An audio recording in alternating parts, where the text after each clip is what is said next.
பாசத்துக்கும் நேசத்துக்கும் உரிய தமிழ் மக்கள் அனைவருக்கும் நான் விஜயின் அன்பு வணக்கங்கள். ஸோ இன்றைக்கி வந்து பார்த்திங்கன்னா நம்ம ஓஷன் ஈவெண்ட்ஸ் மூலிமா வந்து ஜாக்வார் XJL இந்த கார் வந்து பார்த்திங்கன்னா ரெசல்யூஷனுக்காக வந்து புக் பண்ணியிருக்காங்க. ஸோ அந்த கார் கிட்ட தான் நம்ம வந்து இருக்கோம். இப்போ நம்ம வந்து காரில் போய் பார்க்க போகிறோம் எப்படி இருக்குது அப்படின்னு சொல்லிட்டு.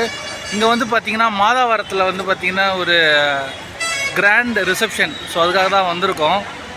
ஸோ நம்மக்கிட்ட வந்து பார்த்திங்கன்னா கஸ்டமர் வந்து புக் பண்ணியிருக்காங்க. இப்போ நம்ம கார் அப்படியே பார்க்கலாம் வாங்க. ஜாக்வார் XJL பொறுத்த வரைக்கும் வந்து பார்த்திங்கன்னா உங்களுக்கு வந்து ரொம்ப கிராண்டாக இருக்கும்.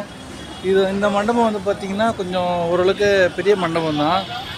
பிரைடு வந்து ரொம்ப விரும்புனாங்க இது, அதனால் இந்த கார் வந்து எடுத்திருக்காங்க. பாருங்க.